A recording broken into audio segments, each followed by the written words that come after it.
Good morning, everybody. So once again, there's some false narratives going on about my teachings out here. And so I'm going to correct the record. This time it's about having to transcend your desires and transcend your attachments. I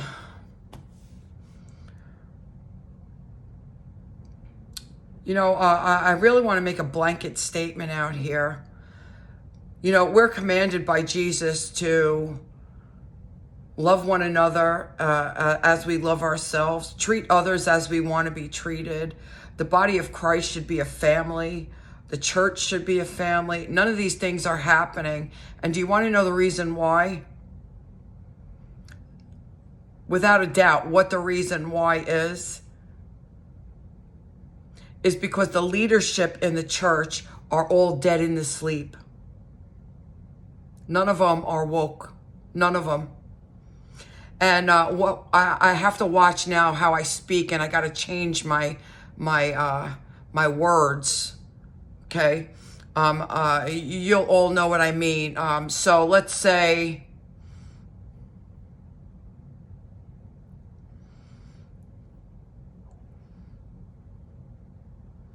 excrement rolls downhill. Okay. Let's say excrement rolls downhill. This is why the church cannot be a family. This is why the church cannot be a family. People look to their leaders, their pastors, their apostles, their prophets. They look to the leaders on how to behave and how to treat other people. Okay? This is why this is not happening. So, honestly and truly, people should be out here teaching the church, teaching the public about what they know to be truth, not about tearing other people down. That's all Satan's work. It's all Satan's work. And that is all ego, that they only know the right way. They only know the right way. In fact, it only shows their ignorance. The more they speak, the more their ignorance is showing. So let me give you the truth about transcending your desires, okay? As I've explained to you all before, we're all born with original sin. We're all born with generational curses. These demons have jumped in this form very early. None of us ever knew about these demons. Okay? So what happens? They are the ones putting the thoughts in the psychological mind. And understand, they're also in our parents who spoke to us a certain way, who told us we were worthless, beat us, whatever, sexually abused us. These are all these demons doing this. They're having a field day out here. None of us knew what was happening. This is the sleep. We all think we are these forms. We all think we are these individuals. We all think we are these names. Okay? We all think we are these genders. The spirit has no gender. The spirit has no gender. So when we peel away the personhood, and what is the reason for this? Because it is the personhood, which is where the ego lies, which is where the desires of the form. You want to know why God said fornication is a sin? Why do people fornicate when they know it's a sin? It is a desire of the flesh. It is a desire of the flesh. Why do people overeat? It is a desire of the flesh.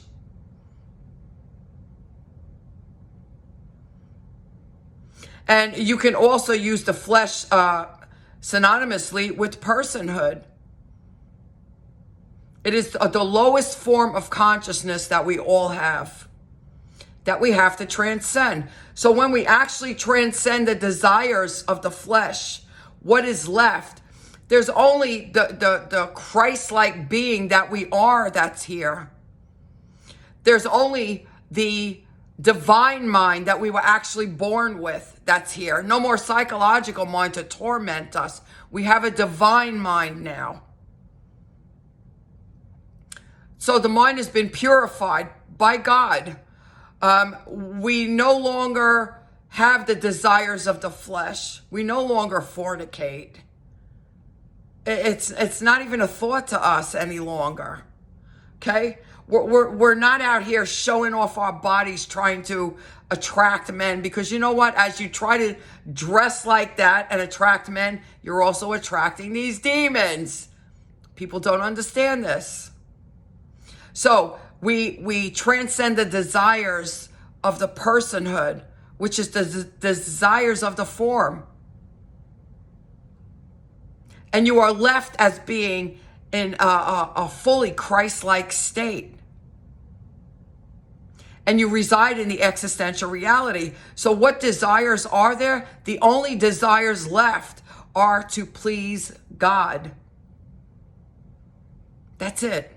There's no more desires of the world. You have no desire to be in the world. You have no desire to be of the world. The world has nothing to offer you any longer. This is why you're not looking for name and fame anymore. The world has nothing to offer you because you see it as Satan's playground. Okay? So, transcending the desires means you transcend the desires of the personhood, of the ego, of the form of the world. And the only thing you're left with is the divine desires, and all that is, the only thing you live for is to please God. There's no more of that selfishness. What can God do for me today? You know, remember that song, What Have You Done For Me Lately? Well, God, am I going to speak to you today? What have you done for me lately? It's not about that. It's how can I please God? How do I live my life in such a way that God will be proud of me? That's what's left. These are the desires that are left. So these people out here, once again, have no idea what they're speaking about. And the more they speak in light of trying to make another person sound wrong or ignorant or stupid or that I don't know what I'm talking about.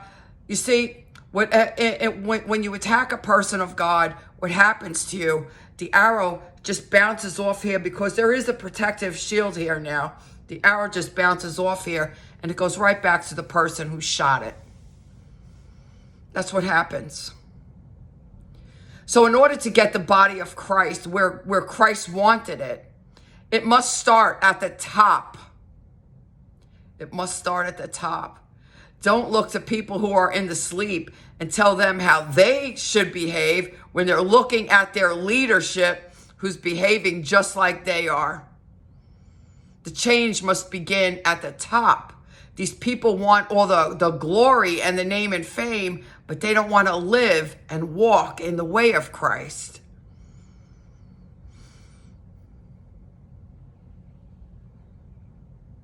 So the desires that I'm teaching you about that you should transcend are the desires of the form, the desires of the world. Remember when Jesus was in the desert, how Satan tempted him. I will give you all of this if you will just worship me.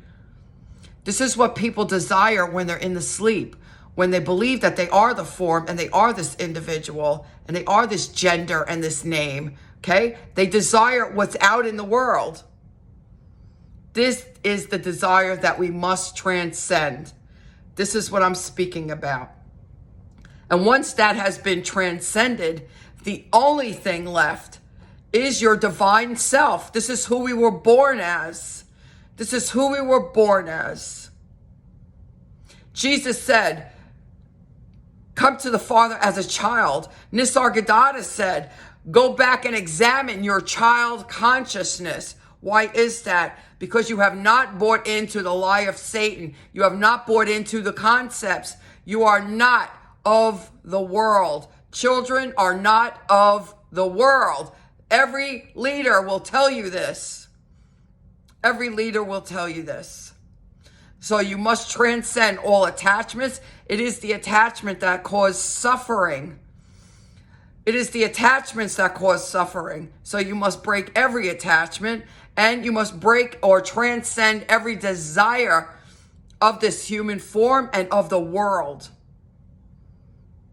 And the only desire that will be left is your divine desire to please God. Which means you will hear his voice. You will do what he tells you to do. This is what we're here for. This is what we're here for.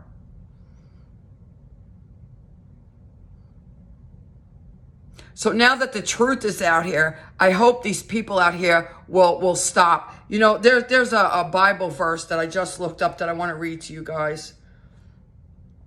1 Corinthians chapter 13, verse 11. When I was a child, I talked like a child.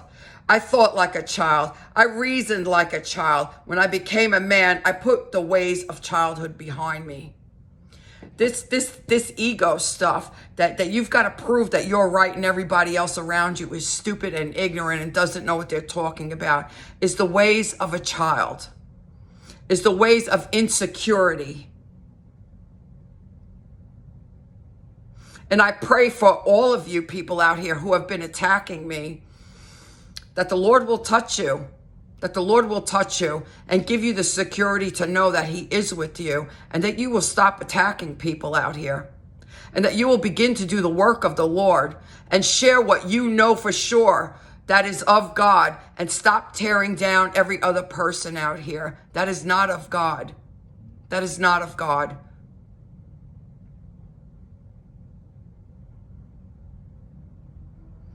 And remember, excrement rolls downhill. People are watching you to see how they should behave. And if you want the respect of your title, then you need to fall in line with how you should behave carrying that title. There's not one person that's out here that is better or more important than another person. And the fact that you believe that you're better, more important, more knowledgeable, more spiritual, more anything, shows that you are still in the sleep and you are fully in ignorance. I pray that the Lord will lift the veil from your eyes and that you will be the bright shining star that you should be for your followers, and that all of this nonsense stops out here. In Jesus' mighty name.